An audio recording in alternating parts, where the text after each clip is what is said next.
Bonjour, je suis Jean-Luc, coach 3D et aujourd'hui nous allons parler de Solid Thinking Evolve.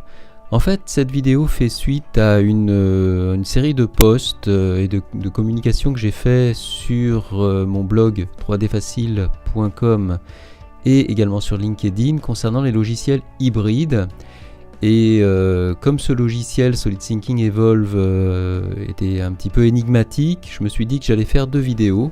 Une première vidéo pour expliquer ce que j'appelle le surfacique assisté par ordinateur entre guillemets, c'est-à-dire qu'en fait dans Evolve vous avez un arbre de construction ici qui est complet même en surface et donc vous pouvez tout à fait utiliser cet arbre pour modifier à volonté les solides qui ont été créés avec les surfaces sans découdre. Et le mode Polynerbs, c'est-à-dire qu'effectivement ici vous avez une série d'outils de modélisation en subdivision de polygones, mais l'originalité c'est que le logiciel est capable de transformer ces structures polygonales en NURBS, donc en surface et volume précis, mathématiquement définis, en temps réel, de façon à ce que vous puissiez utiliser en même temps tous les outils booléens, c'est-à-dire les outils d'addition, de soustraction, etc. etc. Donc ça c'est assez impressionnant parce que en fait il y a finalement très peu de logiciels qui sont capables de faire ça. Katia l'est, mais quand même il y a très peu de logiciels sur le marché et surtout des logiciels abordables, il y en a encore moins. Donc dans SharkFX par exemple vous avez une palette qui permet de faire ça mais ça le fait pas temps réel et puis c'est un petit peu moins puissant. Sur Evolve, c'est vraiment bien développé et bien stable, donc ça a le mérite d'exister et mérite à être connu, je dirais. Donc j'ai décidé de faire ça en deux vidéos de façon à ce que ce soit pas trop long, et donc la première vidéo c'est le surfacique assisté. Alors pour ce faire, j'ai fait quelques courbes. Je voulais pas vous faire perdre trop de temps à regarder tracer des courbes toutes bêtes. Donc j'ai fait une courbe qui est une dorsale. J'ai fait une courbe qui va être un profil que je vais disons balayer sur cette dorsale, donc la précision sera la surface sera posée sur cette dorsale là. Deux courbes NURBS ici que je vais d'ailleurs combiner tout de suite avant que j'oublie pour faire le corps de la souris. C'est une souris en fait hein. Voilà, tac, combiné, barre espace pour sortir, et donc là on n'a plus qu'une seule courbe, une courbe ici qui donne le point qui va donner la surface sur laquelle va être relié le fil de la souris, puisque c'est une souris filaire, et puis nous allons voir un petit peu comment on peut modifier tout ça grâce à l'arbre de construction qui est ici et au panneau de configuration qui est là, qui donne les divers paramètres, et aux trois niveaux d'édition. Donc vous avez ici l'édition des paramètres et l'édition des points. Voilà, donc nous allons commencer par le balayage. Alors curieusement, dans le balayage, sur un guide dans Evolve, ça s'appelle tuyau. Voilà, allez pas me dire pourquoi ça s'appelle tuyau, mais ça s'appelle tuyau. Et dans la version anglaise, ça s'appelle pipe, forcément. Donc il suffit de sélectionner les deux choses, et puis de venir attendre un résultat. Et donc là dans le panneau de configuration on va pouvoir inverser l'orientation. Et là on voit que la surface en fait, vous voyez que là c'est pas connecté hein, c'est plus pratique de tracer quand c'est pas connecté que de connecter. Donc on voit qu'ici que la surface elle repose sur la dorsale hein, et n'a rien à voir avec le guide, aurait pu être tracé n'importe où en fait. J'ai tracé là mais il aurait pu être tracé n'importe où. Cette première opération étant faite, je valide avec un coup de barre espace et je vais donc maintenant attaquer les extrusions. Alors je vais faire une première extrusion ici, barre espace pour dire que j'ai terminé de sélectionner ce que je devais extruder. Je peux éventuellement extruder plusieurs objets en même temps et je vais extruder, mettons voilà jusque là, et barre espace pour sortir. Alors c'est un petit peu déconcertant le barre espace, c'est barre espace pour valider une opération ou une sélection, et c'est entrée pour valider une valeur, un paramètre. Voilà.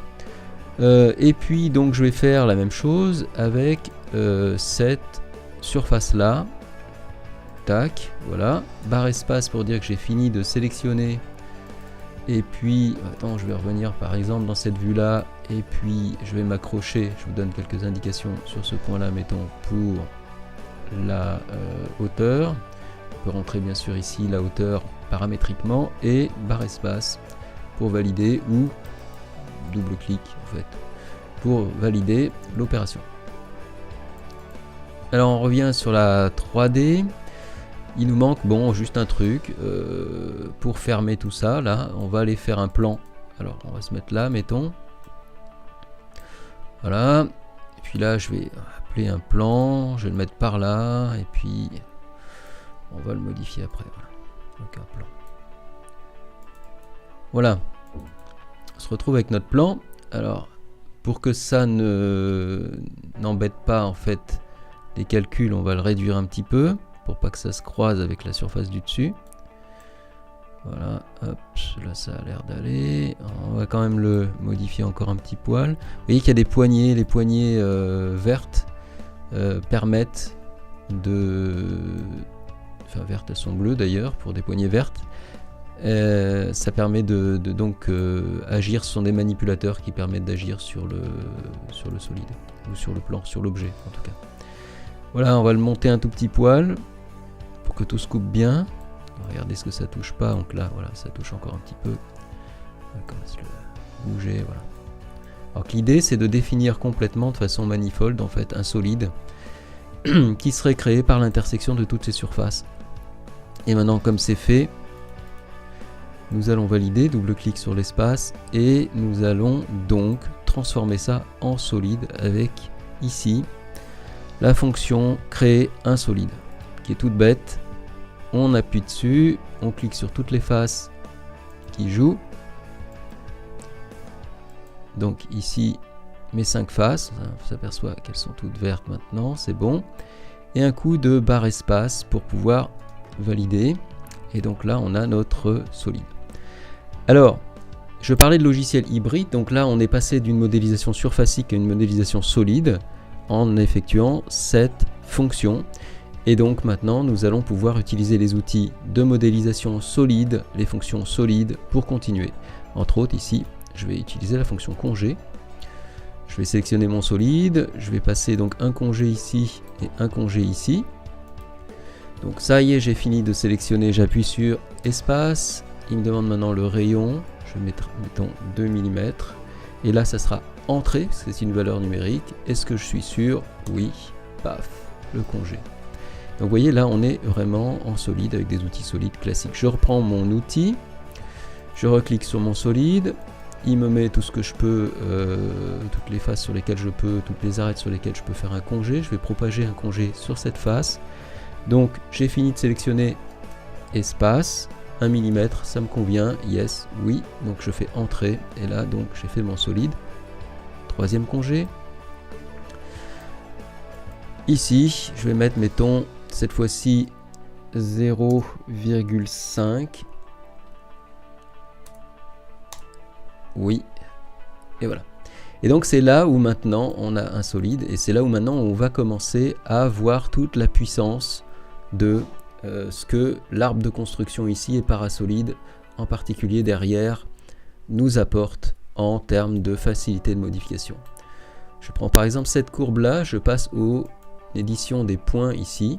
Édition des points, et je vais venir ici sélectionner, mettons un point, je prends ma poignée et je tire. Automatiquement le logiciel recalcule l'ensemble de l'objet, donc il n'y a pas de découture. Donc là mettons, on va le rendre un petit peu plus fin, voilà. Allez, encore un petit peu plus, on va faire une souris Formule 1, tac. Barre espace pour sortir, je peux attaquer un deuxième point, T pour translation, et je vais, mettons, tirer un tout petit peu par là, voilà. Alors, on peut aussi se dire, bon ben, cette courbe-là, elle a été définie comme ça, mais je peux rajouter des points, donc là avec CTRL, je vais sélectionner ce point et ce point. Donc une fois que les deux sont jaunes ici, je vais dans Nouveau point ici, j'en rajoute 3, je vais appliquer. Donc maintenant j'ai plus de points pour jouer. Et donc je vais pouvoir venir ici, T pour translation, galber un petit peu différemment ma souris. Barre espace pour sortir, je peux choisir donc un autre point. T pour translation. Hop. Et tout suit. Alors bien entendu, je peux aussi faire ça avec la courbe de profil. Par exemple ici, si j'ai envie de venir la creuser un petit peu, mais mettons je vais prendre ce point. T pour translation, je vais tirer. Hop. Et je vais venir creuser un petit peu le truc. Et de la même façon ici. Donc je vais venir passer au travers là. Prendre ce point, mettons ici. T pour translation. Je vais le tirer un petit peu vers le haut. Alors pas trop parce que sinon mon congé, la valeur va pas pouvoir suivre. Donc je vais faire attention à ce que je fais un petit peu. Je ne peux pas non plus lui donner des trucs débiles. Voilà, bon, pour l'instant ça se passe bien. T pour translation, je prends ce point, enfin barre espace, T pour translation sur ce point là. Et puis ici, je vais descendre un petit peu, creuser mon modèle. Alors là je suis allé trop loin, l'arbre de construction me dit que je ne peux plus régénérer les congés à la valeur que j'ai mis avec cette modification, donc je reviens juste un petit peu en arrière. Et là, vous voyez, toutes les erreurs ont disparu. Donc ça évite de faire des trous. On a souvent ça, des trous, en fait, dans les objets, parce qu'on n'a rien qui contrôle derrière, on n'a pas de moteur de calcul. C'est le cas, par exemple, des logiciels comme Rhinoceros, qui sont certes très puissants en surface, vous pouvez faire beaucoup de choses, mais c'est à l'utilisateur de gérer tout. Bon, là, c'est pas le cas. Vous avez Parasolid derrière, qui contrôle tout ce que vous faites, et qui vous évite de faire des choses qui ne serait pas, je dirais, viable en production. A très bientôt dans une autre vidéo. Abonnez-vous à la chaîne pour être sûr de recevoir la prochaine. Et n'hésitez pas à nous mettre un petit commentaire, un petit pouce levé, ça fait toujours plaisir, ça motive à faire d'autres vidéos. A très bientôt, au revoir.